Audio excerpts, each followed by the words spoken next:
ലോകം മുഴുവൻ, പ്രത്യേകിച്ച് നമ്മുടെ ഇന്ത്യയിൽ, ഭാരതത്തിൽ വർഗീയ വിഷം കൊടുമ്പിരിക്കൊണ്ടിരിക്കുന്ന ഈ സമയത്ത് സാഹോദര്യത്തിൻ്റെ, സ്നേഹത്തിൻ്റെ, സാന്ത്വനത്തിൻ്റെ ഉപദേശങ്ങൾ മാനവ സമൂഹത്തിന് നൽകിക്കൊണ്ട് സമദാനി, അബ്ദുസ്സമദ് സമദാനി നൽകുന്ന സന്ദേശം ഈ ഒരു അവസരത്തിൽ വളരെ പ്രാധാന്യമേറിയതാണ്.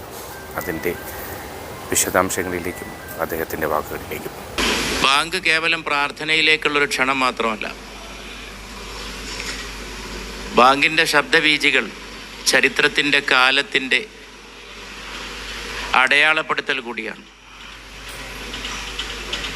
കാലത്തിൻ്റെ ധ്വനിമധുരിമ, കാലത്തിൻ്റെ ധ്വനിദീപ്തി, കാലത്തിൻ്റെ ധ്വനിയുടെ സാന്ദ്രത, ഇതെല്ലാം സൂചിപ്പിക്കുന്ന സ്വരവീചികളാണ് ബാങ്ക്. ബാങ്ക് ഒരു മതത്തിൻ്റെ, ഒരു പ്രാർത്ഥനയുടെ ഒരു ക്ഷണം ആണെങ്കിൽ പോലും അതിൻ്റെയൊക്കെ അപ്പുറത്ത് ബാങ്കിന് ചരിത്രത്തിലേക്ക് കടന്നു പോകുന്ന ധ്വനികളുടെ ഒരു ശേഖരമായി, അതിൻ്റെ ഒരു സൂചികയായി കാണുന്നത് ഒരുപാട് സംഗതികളിലേക്ക് പോകാൻ നമ്മെ സജ്ജരാക്കിയേക്കും. ബാങ്കിൻ്റെ ഒരു സൗന്ദര്യശാസ്ത്രം, ബാങ്കിൻ്റെ ഈസ്തറ്റിക്സ്, ബാങ്കിൻ്റെ ദർശനം, ബാങ്കിൻ്റെ കലാപരമായ, ബാങ്കിൻ്റെ ധ്വനികളെക്കുറിച്ച് പോലും വലിയ വലിയ അഭിപ്രായങ്ങളൊക്കെ പ്രകടിപ്പിക്കപ്പെട്ടിട്ടുണ്ട്. ഒരിക്കൽ ഇതപ്പുറം ദാമോദരൻ നമ്പൂതിരി ഞങ്ങൾ ഒന്നിച്ചിരിക്കുന്നൊരു സ്ഥലത്ത് ബാങ്ക് മുഴങ്ങിയപ്പോൾ അദ്ദേഹത്തിൻ്റെ മനസ്സിനെ കവി എന്ന നിലക്ക്, സംഗീതജ്ഞൻ എന്ന നിലക്ക് അതെങ്ങനെ സ്പർശിക്കുന്നു എന്ന് അദ്ദേഹം പറയുകയും, അദ്ദേഹം ബാങ്ക് പോലെയല്ല, അല്ലെങ്കിൽ ബാങ്കിനെ ഓർത്തുകൊണ്ട് ചില രാഗങ്ങൾ ആലപിക്കുകയും ചെയ്തത് ഞാനിവിടെ ഓർക്കുകയാണ്. നല്ലൊരു ചർച്ച നടക്കാൻ പോവാണ്. ബഹുമാന്യ സഹോദരി അഫീഫ മോഡറേറ്ററായിട്ടും സംസാരിക്കും. ഞാൻ പറയാൻ പോണ കാര്യങ്ങളൊക്കെ ഒരു പക്ഷേ ഇവിടെ നടക്കുന്ന ചർച്ചയിലേക്ക് എങ്ങനെയായിരിക്കും എന്ന് എനിക്ക് അറിഞ്ഞുകൂടാ. ഒരു പക്ഷേ ഒരു തിരുത്തായിരിക്കാം. ഞാൻ ജവാദ് പറഞ്ഞ, അല്ലെങ്കിൽ ജവാദ് തുടക്കം കുറിച്ച ഒരു സംഗതിയുടെ ചില മറുവശം, അല്ലെങ്കിൽ അതിൻ്റെ ഇന്നത്തെ ഒരവസ്ഥ പറയാനാണ് കൂടുതൽ ഉദ്ദേശിക്കുന്നത്. മഹാനായ CH മുഹമ്മദ് കോയ സാഹിബ് ഭാവിയിലെ വാഗ്ദാനങ്ങളായി വളർന്നു വരേണ്ട യുവതയെക്കുറിച്ച്, ഭാവി തലമുറയെക്കുറിച്ചുള്ള സ്വപ്നം നമ്മളെല്ലാവരും പറയാറുള്ളതാണ്. ജവാദ് അത് വളരെ വളരെ സഗൗരവം അവതരിപ്പിക്കുകയുണ്ടായി. കുട്ടികൾ പഠിച്ചു കാണാനുള്ള ആഗ്രഹം, പെൺകുട്ടികൾ പഠിച്ചു കാണാനുള്ള ആഗ്രഹം. സിദി സാഹിബ് പെൺകുട്ടികൾ മദ്രസയിലേക്കും സ്കൂളിലേക്കൊക്കെ പോകുമ്പോൾ വണ്ടി നിർത്തിയിട്ട് നിറകണ്ണുകളോടെ നോക്കി നിന്ന സന്ദർഭം. പക്ഷേ ഇന്നത്തെ കാലം എങ്ങനെയാണ്? കാലം, ആ പഴയ കാലം വെച്ചിട്ട് നമുക്ക് ചിന്തിക്കാനേ കഴിയില്ല. ഇപ്പോഴും നമ്മളത് പറഞ്ഞിട്ടും കാര്യമില്ല എന്നുള്ള അഭിപ്രായക്കാരനാണ് ഞാൻ.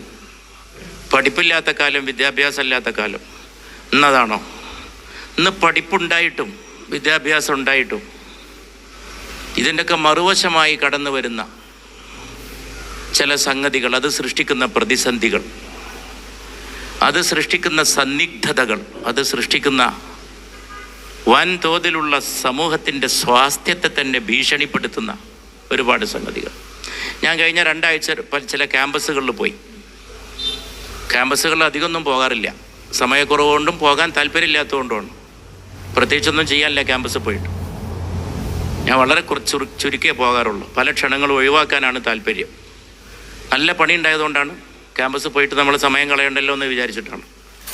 നിർബന്ധിതമായി ചില പ്രത്യേക പരിപാടികൾക്കൊക്കെ പോകാറുണ്ട്.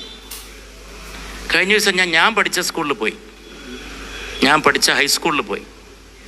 കാലം, വീണ്ടും അതൊരു കാലം, ഇതൊരു കാലം, ഒക്കെ കാലമാണ്. ഹം തോ വക്ത് ഹേ പൽ ഹേ, പ്രസിദ്ധമായൊരു ഗസലാണ്. നമ്മളൊക്കെ കാലമാണ്. വക്ത് അറബി വാക്കാണ് ഈ ഹിന്ദിയിലും പാടുന്നത്. ഹം തോ വക്ത് ഹേ പൽ ഹേ,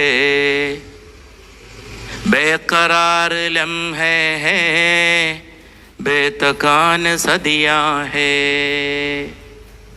ഹം തോ വക്ത് ഹേ, നമ്മളൊക്കെ കാലമാണ്. എത്ര വലിയൊരു സംഗതിയാണ് ഈ കവി പറയുന്നത്. നമ്മളൊക്കെ കാലമാണ്. ഒരു കാലത്ത് നമ്മളുണ്ടാവും, അടുത്ത കാലത്ത് നമ്മളുണ്ടാവില്ല.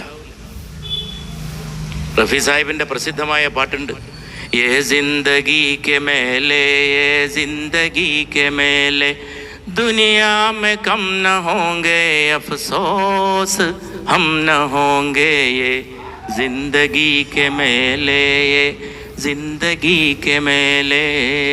ഈ ജീവിതത്തിന്റെ മേളകൾ, മേളകൾ കം ന ഹോംഗെ, അതിനൊരു കുറവുണ്ടാവില്ല. പക്ഷെ അഫ്സോസ്, കഷ്ടം, ഹം ന ഹോംഗെ, നമ്മളുണ്ടാവില്ല. ജീവിതത്തിന്റെ മേളകൾ ഇങ്ങനെ തുടരും, നമ്മളുണ്ടാവില്ല. ഈ തിരിച്ചറിവാണ് കാലത്തെക്കുറിച്ചുള്ള സൂക്ഷ്മമായിട്ടുള്ള ഏറ്റവും വലിയ അറിവ്. കാലം അള്ളാഹുവിൻ്റെ സർവശക്തനായ സൃഷ്ടാവിൻ്റെ വലിയൊരു അടയാളമാണ്.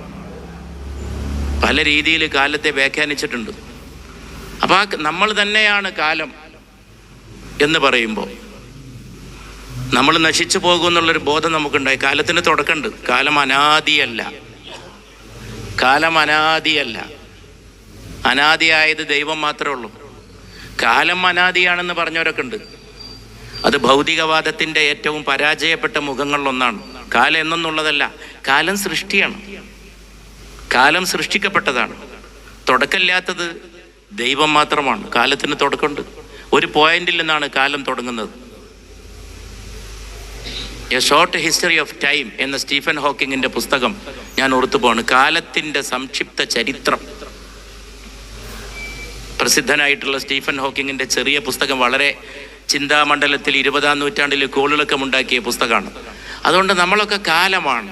ബേഖറാർ ലംഹേ ഹേ, നമ്മൾ അസ്വസ്ഥ നിമിഷങ്ങളാണ്. ബേത്തക്കാൻ സദിയാ ഹേ, നമ്മൾ നൂറ്റാണ്ടുകളുമാണ്. പഴയ കാലം, പുതിയ കാലം, പഴയ കാലത്തെ കൊണ്ട് പുതിയ കാലം വെല്ലുവിളിക്കപ്പെടുന്നു. പഴയ കാലത്തെ കൊണ്ട് പുതിയ കാലത്തെ ശിക്ഷിക്കുന്നു. നിങ്ങളുടെ പൂർവികർ അങ്ങനെ ചെയ്തു, നിങ്ങളുടെ പൂർവികർ ഇങ്ങനെ ചെയ്തു, നിങ്ങളുടെ പൂർവികർ നാട് ഭരിച്ചപ്പോൾ അങ്ങനെ ചെയ്തു. ഇല്ലാ കഥകൾ ഉണ്ടാക്കി, ചരിത്രത്തെ ഉപയോഗിച്ച് ചരിത്രത്തെ ടൂളാക്കി, ഉപകരണമാക്കി.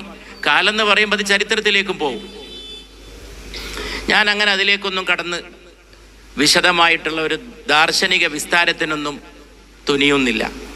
ഞാൻ വീണ്ടും നേരത്തെ പറഞ്ഞിടത്തേക്ക് തിരിച്ചു പോയിക്കൊണ്ട് ചോദിക്കുകയാണ്, നമ്മുടെ മഹാന്മാരായ നേതാക്കന്മാർ പഠിപ്പ് വിദ്യാഭ്യാസം ഒക്കെ കുറഞ്ഞ കാലത്ത് സ്ഥാപനങ്ങൾ തുടങ്ങാനൊക്കെ വേണ്ടി പാടുപെട്ട, വിദ്യാഭ്യാസം ചെയ്യിപ്പിക്കാൻ വേണ്ടി, പ്രത്യേകിച്ചും രാഷ്ട്രീയ അധികാരം, ന്യൂനപക്ഷ സമൂഹത്തിൻ്റെ അധസ്ഥിത പാർശ്വവൽകൃത ജനവിഭാഗങ്ങളുടെ ഉന്നമനത്തിന് വേണ്ടി വിദ്യാഭ്യാസത്തെ ഉപകരണമാക്കിയ, ഉപാധിയാക്കിയ ആ കാലഘട്ടത്തിൽ നിന്നുകൊണ്ട് നമുക്കിപ്പോൾ ചിന്തിക്കാൻ കഴിയില്ല എന്നാണ് എൻ്റെ ആദ്യത്തെ പോയിന്റ്. അവിടുന്ന് പോയി, ബിരുദങ്ങളുണ്ടായി, വിദ്യാഭ്യാസ പുരോഗതിയായി, ധാരാളം വിദ്യാഭ്യാസ സ്ഥാപനങ്ങളായി. ഇപ്പോഴത്തെ പ്രശ്നം പഠിപ്പുള്ളവരുടെ പ്രശ്നങ്ങളാണ്, പഠിപ്പില്ലാത്തത് കൊണ്ടുള്ള പ്രശ്നമല്ല. അപ്പം ഞാൻ കഴിഞ്ഞ ദിവസം പോയ സ്കൂളിൽ, ഞാൻ ആ സ്കൂളിൽ കാലുകുത്തിയപ്പോൾ ഞാൻ എൻ്റെ പഴയ ക്യാമ്പസ് തിരഞ്ഞു നോക്കിയില്ല. ഞാൻ പഠിച്ച കോളേജിൽ പോകുമ്പോഴോ ഇവിടെ അധ്യക്ഷൻ ഫാരിസ്, ഞാൻ കോളേജിൽ പഠിച്ച കാലമൊക്കെ ഓർമ്മിക്കണ്ടായി. ഞാൻ പഠിച്ച കോളേജിൽ പോയിട്ട് ഞാൻ ആ ക്യാമ്പസ് തിരയൂല.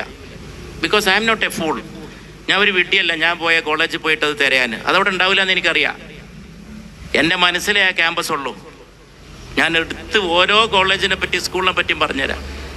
നിങ്ങൾക്ക് പോയാൽ പഴയ ക്യാമ്പസ് കണ്ടെത്താനേ കഴിയില്ല. പഴയ ക്യാമ്പസ് അവിടുന്ന് പുറത്തിറങ്ങി അതിനെ സ്നേഹിക്കുന്ന, അതിൻ്റെ ഗൃഹാതുരത്വം കൊണ്ട് നടക്കുന്ന നിങ്ങളുടെ മനസ്സിൽ മാത്രമാണ്. ആകെ മാറിയിരിക്കുന്നു. കാലം മാറുകയാണ്. കാലം മാറണ്ടെന്ന് നമുക്ക് അഭിപ്രായമില്ല. പക്ഷെ കാലം മാറുമ്പോഴും നിലനിൽക്കേണ്ടതായിട്ടുള്ള ചില ശാശ്വത മൂല്യങ്ങളുണ്ട്. Everlasting values, unending values, immortal values. അതിനെ ഏൽക്കുന്ന ആഘാതമാണ് ഇന്ന് നാം നേരിടുന്ന ഏറ്റവും വലിയ പ്രശ്നം. അപ്പം ഞാൻ സ്കൂളിൽ പോയി മാധവ നമ്പൂതിരി മാഷെ കാലൊച്ച കേട്ടു. അദ്ദേഹം നിര്യാണം പ്രാപിച്ചിട്ട് വർഷങ്ങൾ കഴിഞ്ഞിരിക്കുന്നു. ഞങ്ങളുടെ ഹെഡ് മാഷായിരുന്നു. പക്ഷെ അവിടെ അവരുടെ അടയാളങ്ങളൊന്നും കണ്ടില്ല. ആ മുറ്റത്ത് ഞാനൊന്നും കണ്ടില്ല, ആ വരാന്തയിലൊന്നും കണ്ടില്ല, പഴയ കെട്ടിടങ്ങൾ പോലുമില്ല. അതൊരു കുഴപ്പമായിട്ട് പറയല്ല, ഞാൻ യാഥാർത്ഥ്യം പറയാണ്, വസ്തുസ്ഥിതി പറയാണ്. പക്ഷെ ഇങ്ങനെ നഷ്ടപ്പെടുന്ന കൂട്ടത്തിൽ എന്തൊക്കെ നഷ്ടപ്പെടുന്നു എന്ന് തിരിച്ചറിയണം. പിറ്റേന്ന് ഞാൻ ഹെഡ്മാഷെ വിളിച്ചു. ചെറുപ്പക്കാരനായ ഹെഡ്മാഷ്. നല്ല പരിപാടിയായിരുന്നു. പരിപാടിയൊക്കെ വളരെ ഇമ്പമുള്ള പരിപാടിയായിരുന്നു. എന്നെപ്പോലൊരു പൂർവ്വ വിദ്യാർത്ഥിക്ക് വലിയ സ്വീകരണവും പരിഗണനമായിരുന്നു അവിടെ പോയപ്പോൾ. പക്ഷെ ഞാൻ പിറ്റേന്ന് മാഷോട് പറഞ്ഞു, നല്ല പരിപാടിയായി മാഷെ. അപ്പം മാഷ് എന്നോട് പറഞ്ഞു, ഞാനിന്ന് രാവിലെ സമദാനി സാഹിബിനെ പറ്റി ആലോചിച്ചു, നിങ്ങളെ പ്രസംഗവും ആലോചിച്ചു. എന്തേ ആലോചിക്കാൻ ഒരു കാരണം ഉണ്ടായി. ഒരു സന്താനവും കൂടി മാതാവിനെ കൊന്നിരിക്കുന്നു. അപ്പൊ ഇത്തവണ മകളാണ് കൊന്നിരിക്കുന്നത്. മകളാണ് കൊന്നിരിക്കുന്നത്. കഴിഞ്ഞൊരു 6 മാസക്കാലം മക്കളാൽ കൊല ചെയ്യപ്പെട്ട കേരളത്തിലെ മാതാക്കളുടെ കണക്കെടുക്കണമെന്ന് ഞാൻ പലയിടത്തും സംസാരിക്കണ്ടായി. എനിക്ക് MSFന്റെ ഈ വേദിയിൽ പറയാനുള്ള പ്രധാനപ്പെട്ട വിഷയം അതാണ്. മാതൃത്വം, പിതൃത്വം, മൂല്യങ്ങൾ, ബന്ധങ്ങൾ, സ്നേഹം, വീട്ടിൽ, അടുക്കളയിൽ, ക്യാമ്പസിൽ സ്നേഹമുണ്ടോ? ക്യാമ്പസിൽ റോബോട്ടേ ഉള്ളൂ. റോബോട്ട് സ്നേഹം തരില്ല. നിർമ്മിത ബുദ്ധി നിങ്ങൾക്കെല്ലാം തരും, ജീവിതം തരില്ല, ഹൃദയം തരില്ല. ഈ ഒരു ശൂന്യത എവിടെ എത്തുമെന്ന് വളരെ ഗൗരവത്തോടെ ആലോചിക്കേണ്ടി വന്നിരിക്കുന്നു. അവർ മകള് അമ്മയെ ചവിട്ടിക്കൊന്നിരിക്കുന്നു. സാധാരണഗതിയിൽ സംഭവിക്കാൻ പാടില്ലാത്ത കാര്യങ്ങളിൽ പെട്ടതാണത്. മകളാവുമ്പോൾ അതിൻ്റെ തീക്ഷ്ണത വർദ്ധിക്കും. കാരണം ഗർഭപാത്രത്തിൻ്റെ വാഹകയാണ് ഒരു പെണ്ണ്. ഖലീൽ ജിബ്രാന്റെ പ്രസിദ്ധമായ കാവ്യശകലമുണ്ട്. ഓരോ സ്ത്രീയിലും അന്തർലീനമായ ഗാനമാണ് മാതൃത്വം. ഏതൊരു സ്ത്രീയും ഒരു മാതാവ് സാധ്യതയാണ്, പോസിബിൾ മദറാണ്. ഒരു ചെറിയ പെൺകുട്ടി നമ്മൾ കണ്ടാലും ഒരു പോസിബിൾ മദറാണ്. നാളെ അത് മാതാവാകാനുള്ള സാധ്യത വളരെ കൂടുതലാണ്. അങ്ങനെയുള്ള ഒരു പെൺകുട്ടി, ഒരു സന്തതി സ്വന്തം മാതാവിനെ ചവിട്ടിക്കൊല്ലുകയാണ്. ഇതിനുള്ള മരുന്നിനെ പറ്റി ആലോചിക്കണം. നമ്മുടെ മുമ്പിലുള്ള ഏറ്റവും വലിയ വെല്ലുവിളി ഇതാണ്. ഈ പോക്ക് പോയാൽ എവിടെ എത്തും എന്ന് ആലോചിക്കണം. ഇത് ഒരുപാട് കാര്യങ്ങളുണ്ട്. ഇപ്പൊ ദൈവത്തെ നിഷേധിക്കുന്നത് പോലും ഞാൻ മുമ്പേ പറയാറുണ്ട്, ഇത് മറ്റു പലതിനെയും നിഷേധിക്കാനാണ് ഈ ദൈവത്തെ ആദ്യം നിഷേധിക്കുന്നത്. ദൈവത്തെ അങ്ങ് തള്ളിക്കളഞ്ഞാൽ പിന്നെ മറ്റു പലതിനെയും തള്ളിക്കളയാം. പെറ്റ തള്ളയെ തള്ളിക്കളയാം, പിതാവിനെ തള്ളി പറയാം, കുടുംബത്തെ, ബന്ധങ്ങളെ, വിവാഹത്തെ. വളരെ പ്രശസ്തയായൊരു നടിയാണ് അടുത്ത കാലത്ത് പ്രസംഗിച്ചത്. എൻ്റെ പേരക്കുട്ടിയായ പെൺകുട്ടിയോട് ഞാൻ പറയുന്നു, അവൾ വിവാഹം കഴിക്കരുത്. ഇത് സോഷ്യൽ മീഡിയയിലേക്ക് വന്നതാണ്. എനിക്ക് നല്ല ബന്ധമുള്ള ഒരാളാണ് ഈ സംസാരിച്ചത്. ഞാൻ രാജ്യസഭയിൽ ഉണ്ടായിരുന്ന കാലത്ത് അവരവിടെ മെമ്പറായിരുന്നു. ഇപ്പോൾ അവർ രാജ്യസഭയിൽ ഇപ്പോഴും ഉണ്ട്. പ്രശസ്തയായ ഹിന്ദി നടിയാണ്. ഞാൻ പിന്നെ അതിനുശേഷം അവരെ കണ്ടിട്ടില്ല. കണ്ട അവരോട് ചോദിക്കണം എന്നുണ്ട്, എന്തായിരിക്കും നിങ്ങളുടെ കുടുംബത്തിൻ്റെ സ്ഥിതി? വിവാഹമില്ലെങ്കിൽ, കുടുംബം ഇല്ലാതായാലുള്ള സ്ഥിതി എന്താണ്? കുടുംബമില്ലെങ്കിൽ മാനവരാശി എന്തായിത്തീരും? അപ്പൊ പടിഞ്ഞാറുകാര് ചവച്ചു തുപ്പിയ ലിവിങ് ടുഗദർ പോലുള്ള മാതൃഭൂമിയുടെ അക്ഷരോത്സവത്തിൽ ഇന്നലെ ഞാനും പോയിരുന്നു. അവിടെ പ്രസംഗിച്ചൊരു സാഹിത്യകാരൻ്റെ പ്രസ്താവന എന്ന് ഞാൻ പത്രത്തിൽ വായിച്ചു. പടിഞ്ഞാറുകാർക്ക് മടുത്തതാണ് ഈ ലിവിങ് ടുഗദർ. പക്ഷെ പറഞ്ഞിട്ട് കാര്യമില്ല. എന്നിട്ട് അദ്ദേഹം പറയാണ് വിവാഹം വേണം. എന്നിട്ട് അദ്ദേഹം പറയുന്നു, വിവാഹം വേണം, പക്ഷെ കുറച്ചു കാലം ഒന്നിച്ച് ജീവിച്ചിട്ട് പരിശോധിക്കട്ടെ, എന്നിട്ട് വിവാഹത്തിലേക്ക് പോകട്ടെ എന്ന് പറയാനേ ഈ സാഹിത്യകാരനെ പോലും സാധിക്കുന്നുള്ളൂ. എന്ന് പറഞ്ഞാൽ അദ്ദേഹം പറയുന്നത്, പടിഞ്ഞാറുകാർ ചവച്ചു തുപ്പിയ വേണ്ടെന്ന് വെച്ച ആ ലിവിങ് ടുഗദർ കുറക്കാലം പരീക്ഷിച്ച് പരിശീലിച്ച ശേഷം പിന്നെ വിവാഹത്തിലേക്ക് പോകാം. അപ്പൊ ഞാൻ അദ്ദേഹത്തോട് പറയുന്നു, അതിനിടയിൽ ഒരുപാട് കൊല നടക്കും. ആൺ സുഹൃത്ത് പെൺ സുഹൃത്താണല്ലേ ഒന്നിച്ച് ജീവിക്കുമ്പോൾ. നിയമപരമായ ബന്ധനങ്ങളില്ല, സ്നേഹത്തിന്റെ ബന്ധനമില്ല. 16 വർഷം തൻ്റെ കൂടെ ഉണ്ടായിരുന്ന പെൺ സുഹൃത്തിനെയാണ് അടുത്ത കാലത്ത് ക്രൂരമായിട്ട് കുത്തിക്കൊന്നത്. ഞാൻ ഈ സംഭവങ്ങളൊക്കെ പറയുന്നത്, അപ്പൊ ദൈവത്തെ തള്ളി പറയുന്ന ഒരാൾ അടുത്ത ദിവസം പത്രത്തിലൊക്കെ വന്നു, മാതാവ് മരണപ്പെട്ടപ്പോൾ മാതാവിനെ എന്താണ് വിളിച്ചത് എന്ന്.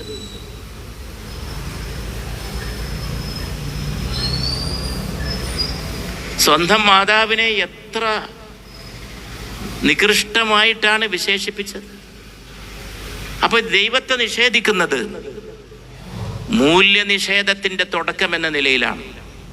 പെറ്റ തള്ളയെ തള്ളിപ്പറയാനാണ്, മുലപ്പാലിനെ തള്ളിപ്പറയാനാണ്. സ്വന്തം മാറത്ത് നാഭിയിൽ കിടക്കുന്ന പൊക്കിൽ കുഴി എന്ന ജീവമുദ്രയെ തള്ളിക്കളയാനാണ്. അതുകൊണ്ട് എന്നെ സംബന്ധിച്ച് ഈ ഡിഗ്രിയോ കുട്ടികളുടെ കഴിവോ എന്നെ അലട്ടുന്ന വിഷയങ്ങളെ അല്ല.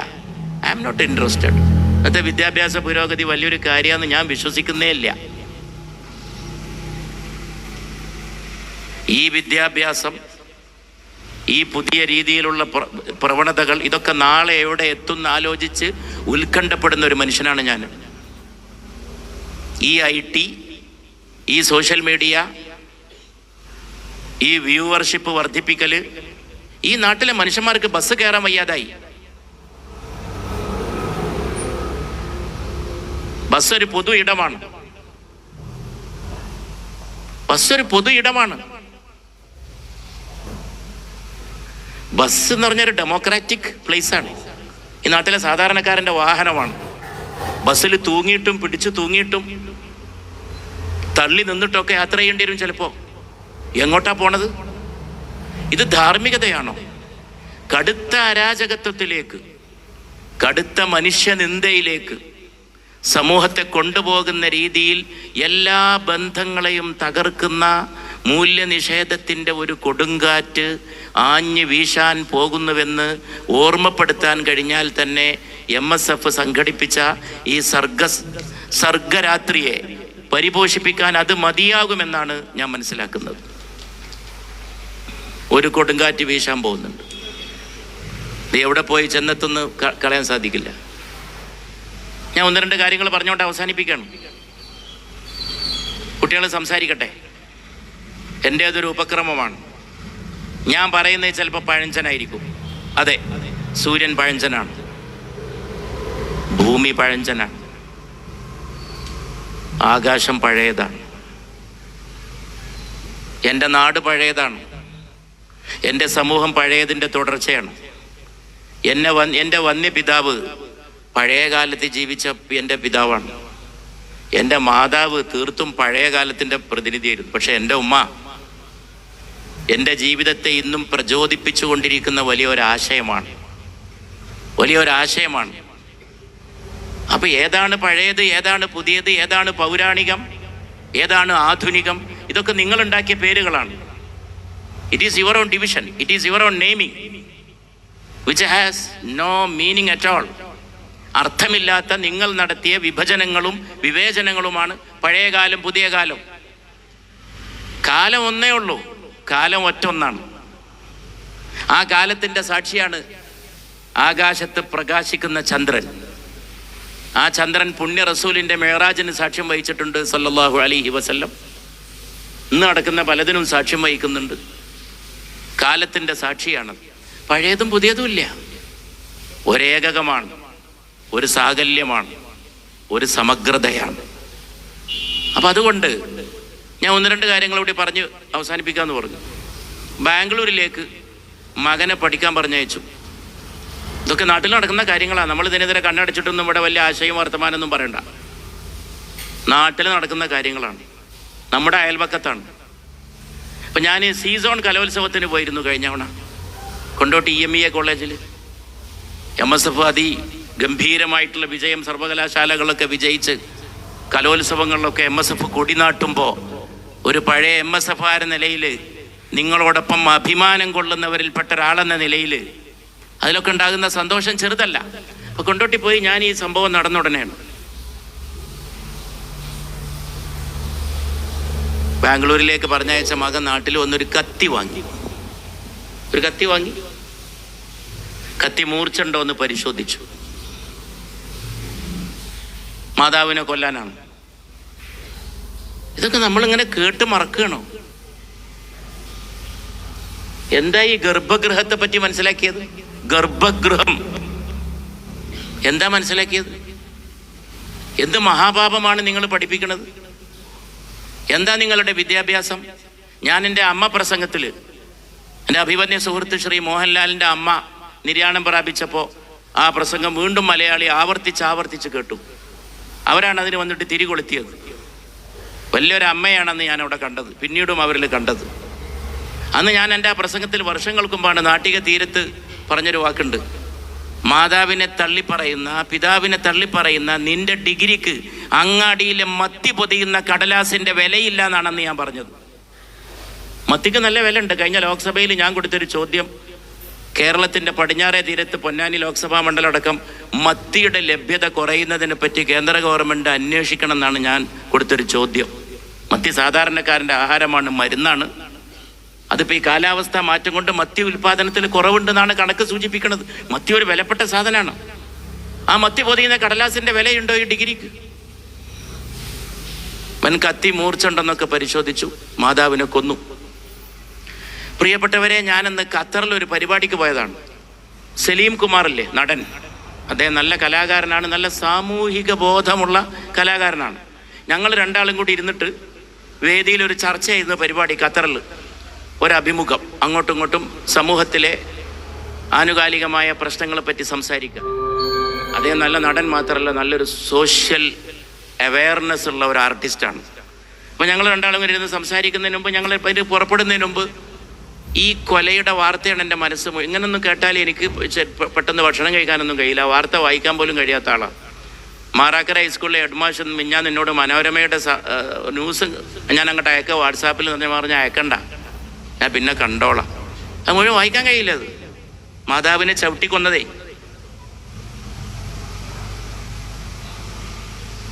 കോട്ടക്കല CA വാര്യരുടെ കവിതയുണ്ട്, ഒരു 20 കൊല്ലം മുമ്പ് എഴുതിയതാ. അമ്മയെ ചവിട്ടാൻ ഓങ്ങുന്ന കാലുമായി. അപ്പൊ അമ്മയെ ചവിട്ടാൻ ഓങ്ങുമ്പോൾ നിന്റെ മാറത്തിരുന്ന് നിന്റെ പൊക്കിൾ കുഴി തേങ്ങുന്നാണ് എൻ്റെ അമ്മ പ്രസംഗത്തിൽ ഞാൻ പറഞ്ഞിട്ടുള്ളത്. 10-15 കൊല്ലം മുമ്പാണ്. അപ്പൊ ഇത് ഞാൻ സലീം കുമാറിനോട് കുറെ പറഞ്ഞു. വല്ലാത്തൊരു വേദനയായിപ്പോയി. അപ്പോഴാണ് ഇവൻ പോലീസിനോട് കൊടുത്ത മൊഴി കേൾക്കുന്നത്. എന്താണെന്നറിയോ? ഈ കൊലയാളി പോലീസിനോട് പറഞ്ഞു, എന്നെ ഗർഭം ചുമന്നതിനും പ്രസവിച്ചതിനുമുള്ള പ്രതിഫലം ആ സ്ത്രീക്ക് ഞാൻ നൽകിയിരിക്കുന്നു. അപ്പൊ ഞാൻ എന്നോട് പറഞ്ഞു, ഇതും കൂടി കേട്ടിട്ടേ നീ മരിച്ചു പോകൂ. ഞാൻ എന്നോട് പറഞ്ഞതാ, ഇതും കൂടി കേട്ടിട്ടേ നീ മരിച്ചു പോകൂ. നീ ഇത് കേൾക്കാൻ വേണ്ടി ജീവിക്കണം. MSF വിലയിരുത്തണം. സാധാരണ കൊലയല്ല എന്ന് മാതാവിനെതിരെ നടക്കുന്നത്. ഒരു പ്രത്യയശാസ്ത്രം രൂപപ്പെടുത്തുകയാണ്. മാതാവിനെ കൊന്നാലൊന്നുമില്ല. മാതാവ് അങ്ങനെ ഒരു പ്രത്യേക ആളല്ല, അതൊരു സ്ത്രീയാണ്. അച്ഛനമ്മമാര് അവരുടെ ലൈംഗിക തൃഷ്ണയെ തൃപ്തിപ്പെടുത്താൻ അവർ എണ്ണ ചേരുന്നു. അതിൽ ഞാൻ പറഞ്ഞു, അതിനിപ്പോൾ ഒരു സ്ത്രീയെ മാതാവ് എന്നൊക്കെ പറഞ്ഞ് എന്തോ ഒരു വലിയ ആളായി സങ്കല്പിച്ച് വലിയ ആദരവും ബഹുമാനവും ഒക്കെ കൊടുത്ത് ജീവിതത്തിൽ ഏറ്റവും വലിയ കടപ്പാട് പുണ്യ റസൂലിനോട് സല്ലല്ലാഹു അലൈഹി വസല്ലം ഒരു സദസ്സിൽ ഞാൻ ആരോടാണ് ഏറ്റവും കൂടുതൽ കടമ കാണിക്കേണ്ടതെന്ന് ചോദിച്ചപ്പോൾ നിന്റെ മാതാവിനോട്. പിന്നെ ആരോട് എന്ന് ചോദിച്ചപ്പോഴും നിന്റെ മാതാവിനോട്. അടുത്ത ആളെയാണ് ചോദ്യകർത്താവിന് അറിയേണ്ടത്. പക്ഷെ ദൈവദൂതൻ നിറങ്ങൾക്കതീതനാണ്. മൂന്നാമതും ചോദ്യം ആവർത്തിച്ചപ്പോൾ നിന്റെ മാതാവിനോട് എന്നായിരുന്നു പുണ്യ റസൂൽ സല്ലല്ലാഹു അലൈഹി വസല്ലം. നാലാമതാണ് ചോദ്യകർത്താവ് ചോദിക്കുമ്പോൾ അവിടുന്ന് പറഞ്ഞത് നിന്റെ പിതാവിനോട് എന്ന്. അടുക്കളക്കാരിയായ മെലിഞ്ഞ പെണ്ണ്, കോന്തലയിൽ കരി പിടിച്ച മെലിഞ്ഞ പെണ്ണ് 3 റാങ്കും കൊണ്ടുപോയി മാനവരാശിയുടെ മഹത്വത്തിലേക്കുള്ള പീഠങ്ങളിൽ. 3 പീഠങ്ങളിലൂടെയും അവൾ ആരോഹണം ചെയ്തു. 4ാമത്തെ ഒരു പദവി മാത്രമേ പിതാവിന് പോലും പുണ്യ റസൂല് വകവെച്ച് നൽകിയുള്ളൂ. ഇത് സംസ്കാരമാണ്. ഇത് മാനവ നാഗരികതയുടെ അടിസ്ഥാന പാഠങ്ങളാണ്. അപ്പം ഇങ്ങനെയുള്ളൊരു സംഗതി ഉണ്ടായിക്കൊണ്ടിരിക്കുന്നു. നിർമ്മിത ബുദ്ധി വന്നുകൊണ്ടിരിക്കുന്നു. അതിനിടയിൽ ഞാൻ യൂട്യൂബ് കണ്ടു, ഒരു മാതാവിനെ നോക്കാൻ വേണ്ടി ഒരു മകൻ ഒരു റോബോട്ടിനെ വാങ്ങി, ഒരു പ്രവാസി ഈ കേരളക്കരയിൽ. അതിങ്ങനെ സ്വിച്ച് ഇടും. പറയുമ്പോൾ നാണക്കേടുണ്ട്, ഉമ്മയാണ്, പറയില്ല, നിവൃത്തില്ല. താമരശ്ശേരിയിൽ കൊല്ലപ്പെട്ടതും നാണക്കേടുണ്ടായിട്ട് പറയാതിരുന്നിട്ട് കാര്യമില്ല, ഉമ്മയാണ്. സ്വിച്ചിടും ഈ മാതാവ്. അപ്പൊ റോബോട്ട് ഇങ്ങനെ വരും. വെള്ളത്തിന്റെ ഗ്ലാസ്, അതിൽ നിന്നൊരു ഗ്ലാസ് വെള്ളം, മരുന്ന് ഒക്കെ എടുക്കാം. ഹൃദയശൂന്യമായ ലോകമേ കേഴുക, ഹൃദയശൂന്യമായ ലോകമേ കേഴുക. ഞാൻ എൻ്റെ സംസാരം അവസാനിപ്പിക്കുന്നത്, എൻ്റെ ഉപ്പ വലിയ പണ്ഡിതനായിരുന്നു. വീടായിരുന്നു എൻ്റെ ആദ്യത്തെ പാഠശാല. ഞാൻ ഈ ഭാഷകളൊക്കെ പഠിപ്പിച്ചതും എൻ്റെ വന്യപിതാവാണ്, ഹിന്ദി, ഉറുദു ഒക്കെ. അപ്പം ഞാൻ ചെയ്തിരുന്ന പണി രാത്രിയും പകലും പലപ്പോഴും ഉപ്പയുടെ കാലിൻ്റെ മടിയിൽ വെച്ച് തടവി കൊടുക്കായിരുന്നു. ഞാനിങ്ങനെ തടവും, കാലിങ്ങനെ അമർത്തും. രാത്രിയൊക്കെ ഉപ്പയുടെ കാല് വേദനിക്കുമ്പോൾ എൻ്റെ മടിയിലേക്ക് വെച്ച് നീട്ടും. ഞാൻ വേറെ എൻ്റെ ഒരു ഗുരുനാഥൻ്റെ കാല് തടവാൻ ലക്നോയിൽ പോയിട്ടുണ്ട്. ഷെയ്ഖ് അബുൽ ഹസൻ അലി നദ്വി, വിശ്വവിശ്രുത പണ്ഡിതൻ, മഹാപണ്ഡിതൻ, വിശ്വചിന്തകൻ. ഇന്ദിരാഗാന്ധി പോയാൽ അവരുടെ മുമ്പിൽ ഇങ്ങനെ സാരി പുതച്ചിട്ടാണ് ഇരിക്കുക എന്നാ പറയാ, അതും തറയിൽ. എത്രയോ മഹാഗ്രന്ഥങ്ങൾ എഴുതിയ അവർ പറയും മത്ത് കീജിയെ എന്ന് പറയും, ചെയ്യരുത് എന്ന് പറയും. ഞാൻ എൻ്റെ മടിയിലെടുത്തു വെക്കും. എനിക്ക് ഭാഗ്യമുണ്ടായി, ഞാൻ ഭാഗ്യവാനാണ്. എൻ്റെ സ്വന്തം നിലയിലല്ല, ഞാൻ കണ്ട മഹത്തുക്കൾ, എൻ്റെ മാതാപിതാക്കൾ, അവർ ചൊരിഞ്ഞ വെളിച്ചം, അതാണ് കാലം. കാലത്തിൻ്റെ പ്രകാശം ഈ കാലത്തിലൂടെ പോയവരുടെ പ്രകാശമാണ്, ഇതിലൂടെ നടന്നു പോയവരുടെ പ്രകാശമാണ്. അവരുടെ പാദങ്ങളിൽ നിന്ന് വന്ന ധൂളികളാണ്. അത് നമുക്ക് വെളിച്ചം വീശട്ടെ എന്ന് ആശംസിച്ചുകൊണ്ട്, യുക്തി പോരാ മനുഷ്യനെ നയിക്കാനെന്ന് പിന്നെയും ഓർമ്മപ്പെടുത്തിക്കൊണ്ട്, തലച്ചോറ് മാത്രം പോരാ, അത് കണക്കൂട്ടാനാണ്. ദാ ഹൃദയം വേണമെന്ന് പിന്നെയും ഊന്നി പറഞ്ഞുകൊണ്ട്, 1,00,000 റോബോട്ടുകളെ കൊണ്ടെന്ന് നിങ്ങൾ അണിചേർന്ന് നിർത്തിയാലും ഹൃദയമുള്ള ഒരു സാധനം അതിനിടയിൽ ഉണ്ടാവുകയില്ല എന്ന സത്യം തിരിച്ചറിയാൻ കഴിയട്ടെ എന്ന് ആവർത്തിച്ച് പറഞ്ഞുകൊണ്ട്, ഈ പുതിയ പ്രതിസന്ധിയെ നേരിടാൻ യുവസമൂഹത്തെ സജ്ജമാക്കണമെന്ന് പറഞ്ഞുകൊണ്ട്, നിങ്ങൾ ശ്രദ്ധിച്ചിട്ടുണ്ടോ മര്യാദ, മാനേഴ്സ്, മാനറിസം ഇതൊക്കെ ഉണ്ടോ? അതൊക്കെ പറയുന്നതിന് പഴഞ്ചനല്ലേ മര്യാദ. എൻ്റെ ടീച്ചർ മരിച്ചു കഴിഞ്ഞ ദിവസം, സരോജിനി ടീച്ചർ, കോട്ടക്കൽ ആമപ്പാറ. ഞാൻ മരിച്ചപ്പോൾ മാത്രമല്ല അവിടെ പോണത്, ഞാൻ അവർ ജീവിച്ചിരിക്കുമ്പോഴും പലപ്പോഴും പോയിരുന്നു. അവരുടെ ചോറ്റുപാത്രം എൻ്റെ കയ്യിലായിരുന്നു പലപ്പോഴും. സ്കൂളിൽ പോകുമ്പോൾ ചോറ്റുപാത്രം, ടിഫിൻ എൻ്റെ കക്ഷത്ത്. ഈ ഗുരുശിഷ്യ ബന്ധം, ഈ മാതാപിതാക്കളുമായുള്ള ബന്ധം, ഈ അയൽപക്ക ബന്ധം, സമുദായങ്ങൾക്കിടയിലുള്ള ബന്ധം, അതൊക്കെ അതിൻ്റെ ഭാഗമാണ്. വിളിച്ചു പറയുന്ന വൈരത്തിൻ്റെ വാക്ക്, വിദ്വേഷത്തിൻ്റെ വാക്ക്, സ്നേഹം പരക്കട്ടെ എന്ന് ആശംസിച്ചുകൊണ്ട്, MSFൻ്റെ ഈ ഒത്തുകൂടൽ നമുക്ക് നമ്മുടെ കാലത്തേക്കും പോയ കാലത്തേക്കും വരാൻ പോകുന്ന കാലത്തേക്കും ഉറ്റുനോക്കാൻ നമ്മെ സജ്ജരാക്കട്ടെ എന്ന് ആശിച്ചുകൊണ്ട്, നമ്മളൊക്കെ ഭാഗ്യം കെട്ടവരാണെന്ന് പറഞ്ഞുകൊണ്ട്. എങ്ങനെ ഭാഗ്യം കെട്ടവരായത്? എൻ്റെ ഉപ്പയും എൻ്റെ ഉമ്മയും എൻ്റെ പഴയ ആളുകളും അവർ നേരത്തെ പോയൊരു കാലത്ത് ജീവിച്ചു. അവർ പുതിയത് കണ്ടില്ല, അവരിതൊന്നും കണ്ടില്ല. അവർ ഭാഗ്യവാന്മാരാണ്. പുതിയ കാലത്തെ കുട്ടികളും ഒരു കണക്കിൽ ഭാഗ്യവാന്മാരാണെന്ന് ഭാഗ്യമൊന്നുമില്ല, എന്നാലും പറയാം. നിങ്ങൾ പുതിയതേ കാണുന്നുള്ളൂ, നിങ്ങൾ പഴയത് കണ്ടില്ല. ഞങ്ങൾ പഴയതും പുതിയതും കാണുന്നവരാണ്. പഴയ കോട്ടക്കലങ്ങാടിയും പുതിയ കോട്ടക്കലങ്ങാടിയും കാണുന്ന കോട്ടക്കൽക്കാരനാണ് ഞാൻ. പഴയ നന്മകളും അത് നഷ്ടപ്പെടുന്ന പുതിയ കാലവും കണ്ടുകൊണ്ടേയിരിക്കുന്നു. അതുകൊണ്ട് കാലത്തിൻ്റെ സന്ധികളെ കൂട്ടിച്ചേർക്കാൻ നമുക്ക് കഴിയട്ടെ. കാലത്തിൻ്റെ സന്ധികളെ കൂട്ടിച്ചേർത്തുകൊണ്ടേയിരിക്കുക, ഒന്നിച്ച്. കാലം നമ്മെ കൂട്ടിച്ചേർക്കട്ടെ, കാലം നമ്മെ നന്മയിലേക്ക് നയിക്കുമാറാകട്ടെ എന്ന് ആശംസിച്ചുകൊണ്ട്, MSFൻ്റെ ഈ മഹത്തായ സംഗമത്തിന് എല്ലാ നന്മകളും നേർന്നുകൊണ്ട് എൻ്റെ എളിയ വാക്കുകൾ അവസാനിപ്പിക്കുന്നു. പ്രിയപ്പെട്ടവരെ, നിങ്ങൾക്ക് എൻ്റെ സ്നേഹാഭിവാദ്യങ്ങൾ.